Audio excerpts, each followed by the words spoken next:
This is part 2 of Chapter 13, Economic Policy in the American Government class. First part, we talked about the basics of the economy and monetary policy, which is controlled by the Federal Reserve. Here we're going to talk about fiscal policy and welfare policy.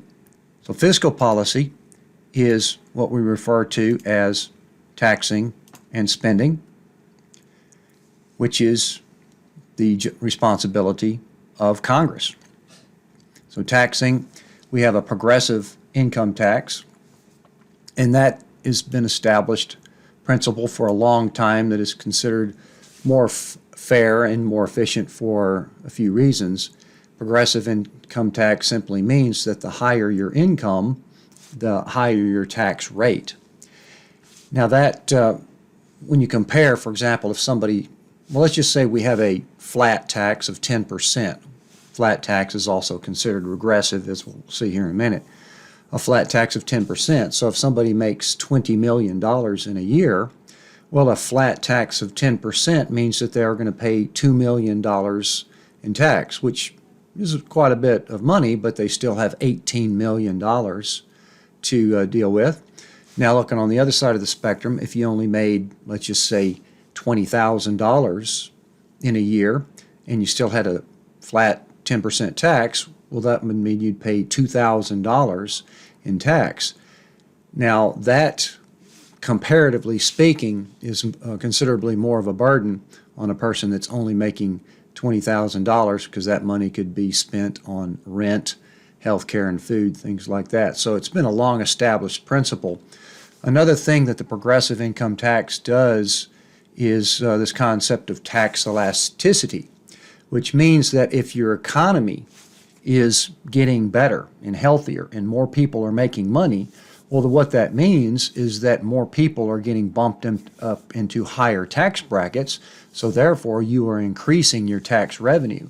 So therefore, Congress doesn't necessarily have to go in on a regular basis and change the tax code in order to try to collect more tax, which means if we focus on making the economy better, then you are going to collect more tax anyway. And one of the biggest weapons against a deficit is just to have a better and more improved economy. Regressive sales tax is the same as a flat tax for all practical purposes, such as sales tax, which everybody, for example, gets taxed 8% sales tax for the things that they buy. That, of course, means that the more you're able to buy, the less that's going to affect you. So then the lower income you are, the more of your total spending. Spending portion of our fiscal policy, also tasked to Congress, is broken up into mandatory spending. We'll look at some charts, tables here in a minute. Mandatory spending has been set by law and can't be changed unless the law is changed. The two biggest items on mandatory spending are Social Security and Medicare. Those are set by law, can't be changed unless the law is changed.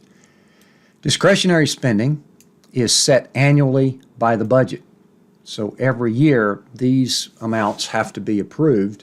Military spending is by far the biggest part of discretionary spending, which may have mentioned this before, but according to the Constitution, because of our original opposition against a standing army, we could not have funds dedicated to an army more than a couple of years, so therefore the military budget has to be approved.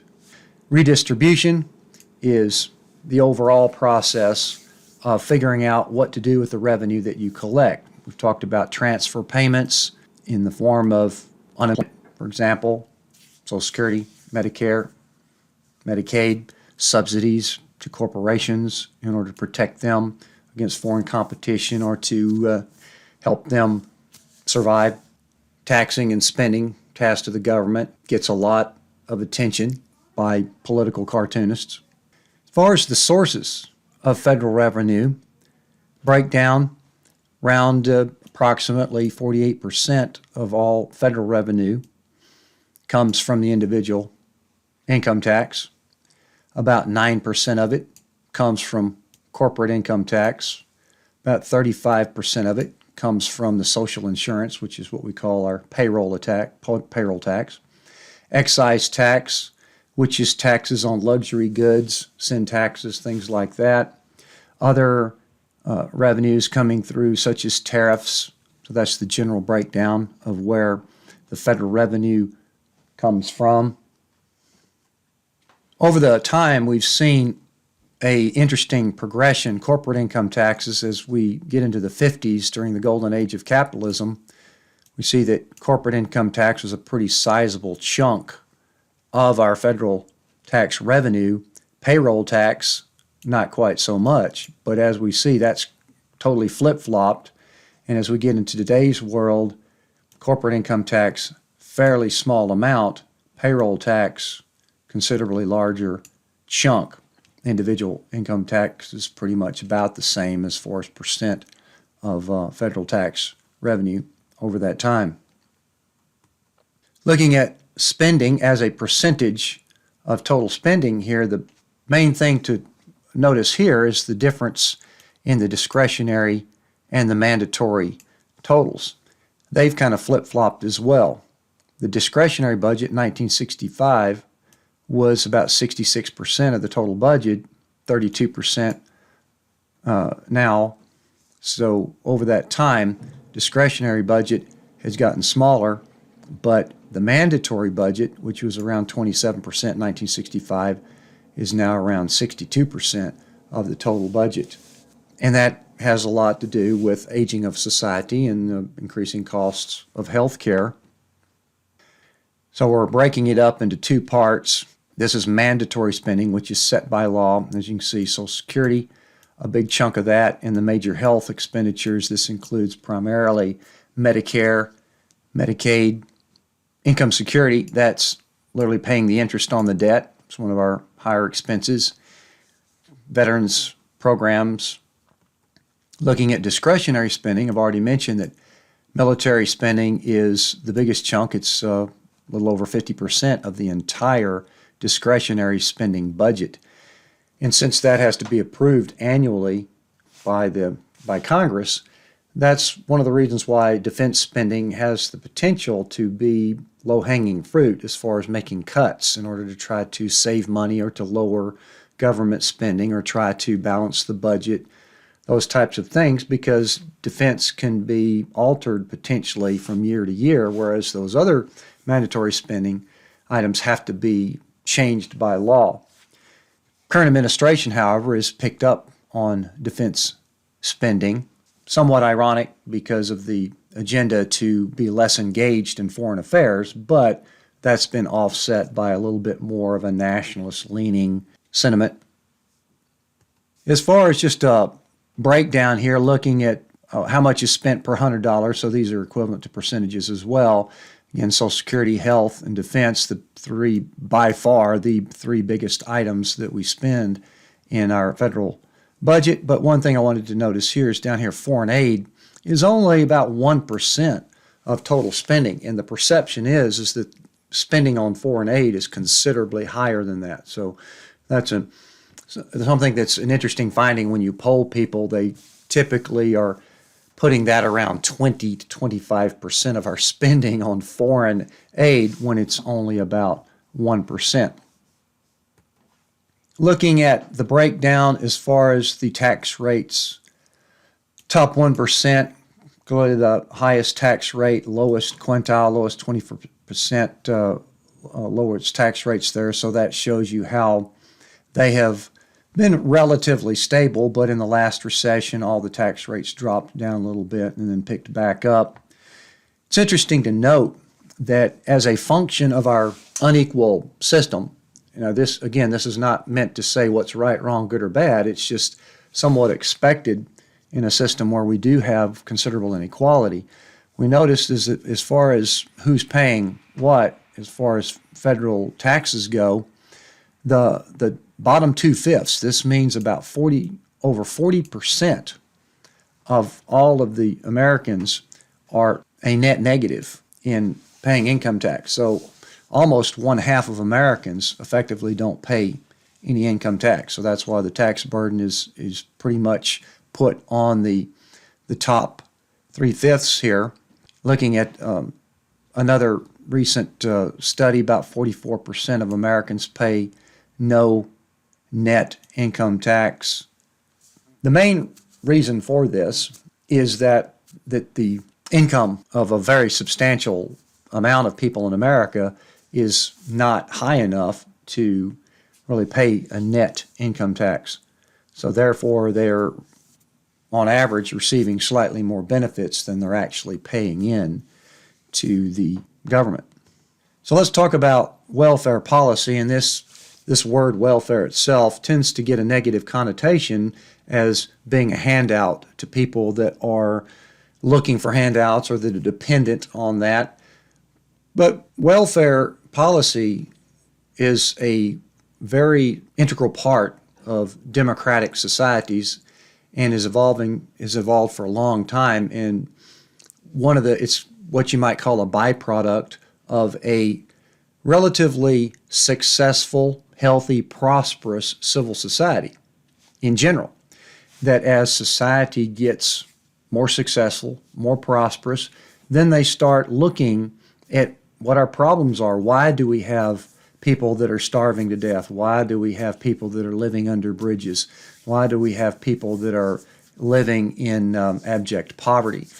So particularly post-World War II and during the golden age of capitalism, our current welfare policy was established as a system to try to take care of people that aren't as plugged in to the system or do not have the same opportunities as others.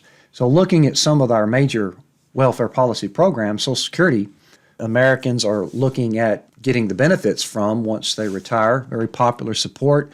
And this is not necessarily what it was intended for, because it was only meant to be a supplement to your savings. But about half of Americans don't save any money. So therefore, when they retire, this is going to be their only source of income.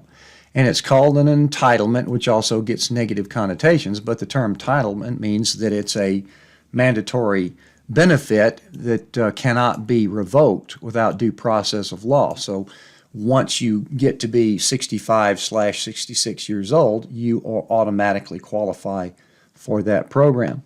Medicare is another one. Medicare, because of the growing costs of health care in the United States, which is something that we would talk about in considerably more detail in another class, but because of the fact that healthcare costs have been going up and are extremely high in the United States compared to other democracies, it's over 15% of the federal budget and growing.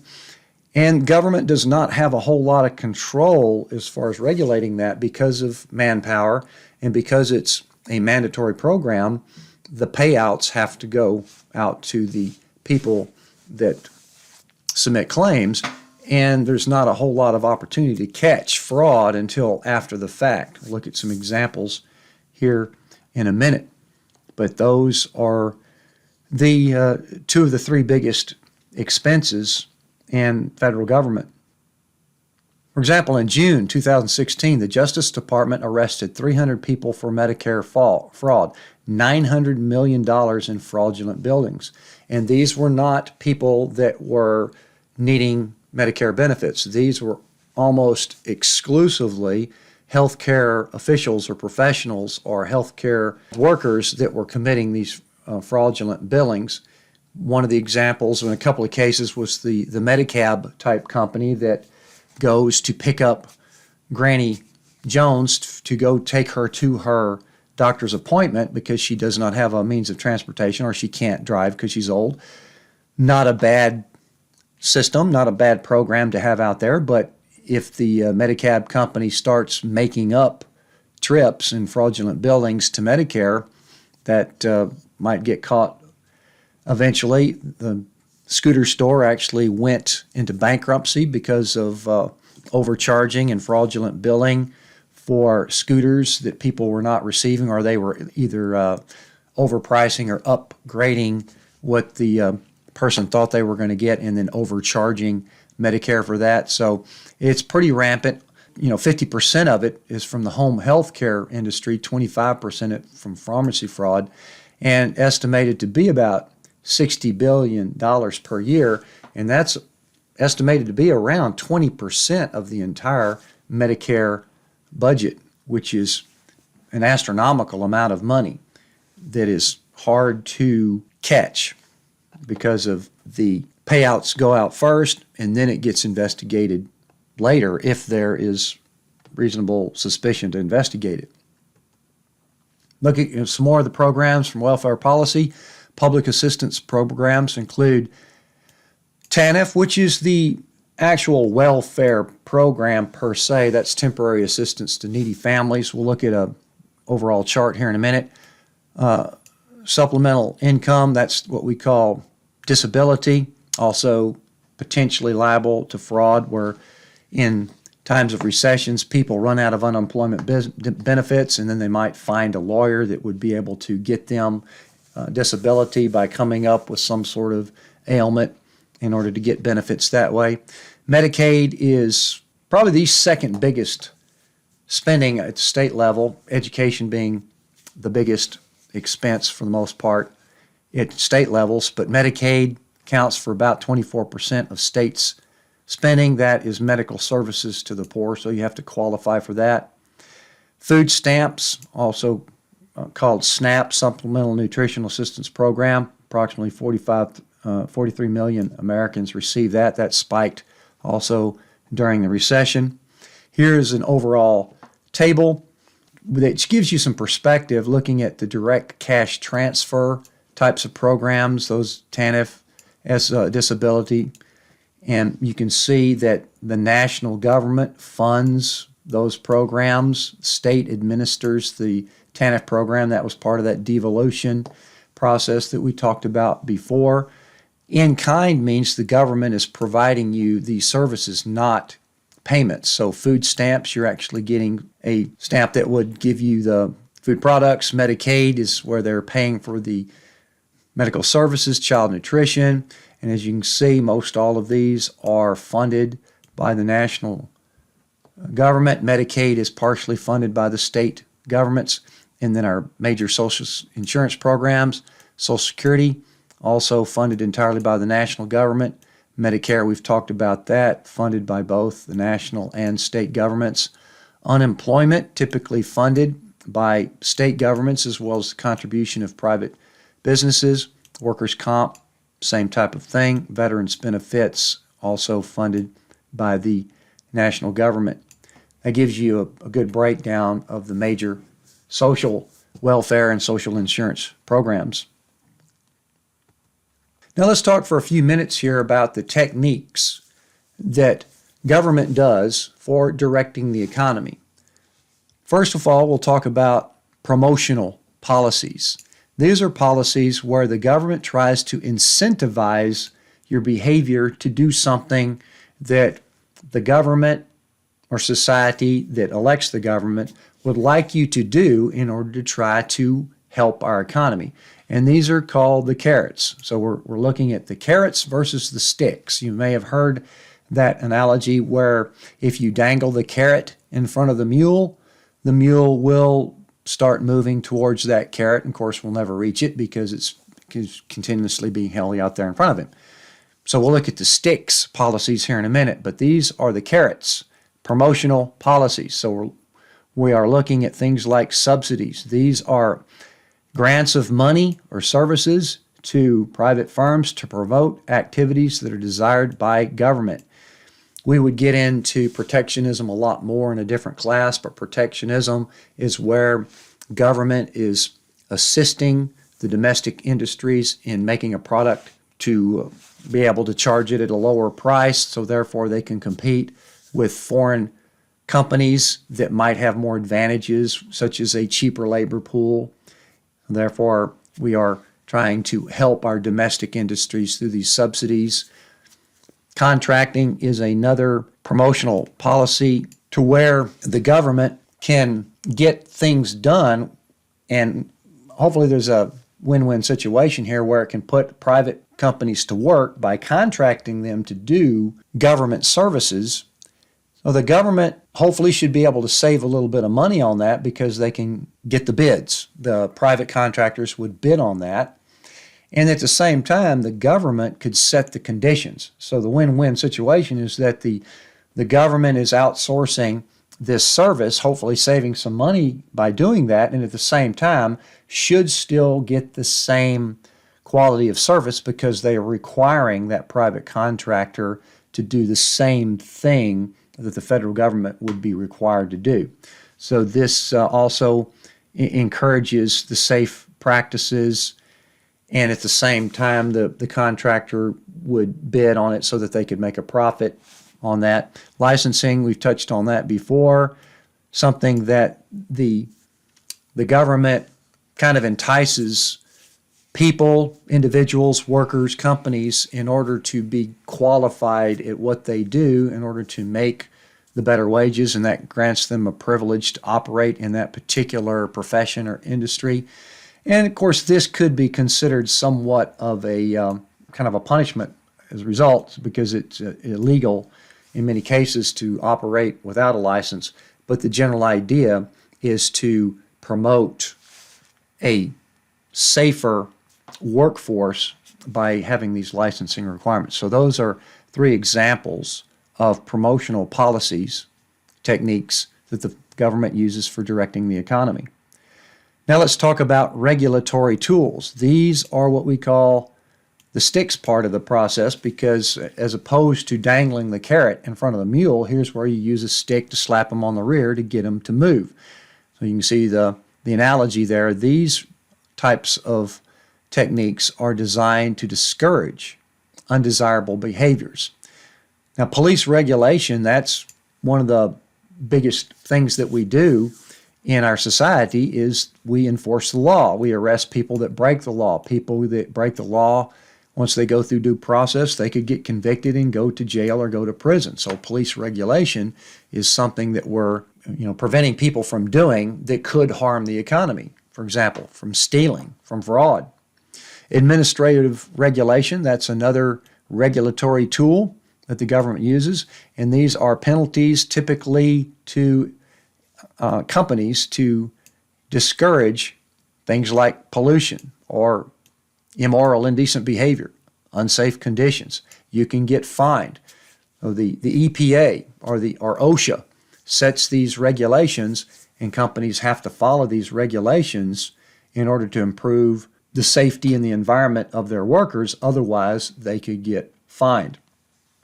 Another thing we've talked about is antitrust policies. These are trying to keep an eye on monopolies in particular so that competition does not get stifled. We want to try to ensure that there is a healthy competitive environment in our capitalist economy. So antitrust policies are part of these regulatory tools. And I kind of briefly mentioned sin taxes. Already, excise taxes are the taxes that are placed typically on goods and items, luxury goods that people could potentially do without, but we're going to buy them anyway. And so they would provide an opportunity to tax. But a sin tax is something where we are taxing an item that we do not want the citizens to do, such as smoking. So a huge amount of tax over the years has been put on cigarettes where I don't know what the costs are now, but a carton of cigarettes, perhaps 1 pack of cigarettes might cost as much as $10, and 80% of that is tax. And that has assisted over time to curtail the use of cigarettes as well as ad campaigns in health information, stuff like that. But sin taxes is part of this process of regulatory tools that while we are discouraging the social costs that are equated to smoking, and there are huge social costs as far as cancer and lost revenue and work, we're also generating some revenue from that behavior. So then it's kind of wanes itself back out where we're collecting revenue. At the same time, we're discouraging this behavior until it potentially weeds it out. Alcohol, same type of situation. Could tax that in order to try to offset some of the social costs of alcoholism. If you wanted to curtail people from driving as much, you could put a gasoline tax or a carbon tax on purchase of gas, which could potentially lower the amount of time that people drive. So those are some examples of regulatory tools. The last one here we're calling redistributive policies. This is what we've already touched on, to where with taxing and spending, Congress has to determine, and the agencies as well that are tasked with providing services, we have to determine where this revenue that's coming in, where is that going to get redistributed back out. So the redistributive policies are altering the economic context in order to alleviate some form of inequality or injustice. So the money that comes in, government has to decide where that's going to be the best distributed, perhaps the most just distributed, the most efficiently distributed, in order to make our economy more productive, in order to make it more available for more people. And so this includes what we've already talked about, the fiscal policies, which could include tax cuts, stimulus spending in order to increase consumption, and then monetary policies that are controlled by the Federal Reserve for increasing or decreasing the money supply. So that wraps up Chapter 13, Economic Policy, where we've talked about the general basics of our capitalist system, talked about monetary policy, talked about fiscal policy, taxing and spending.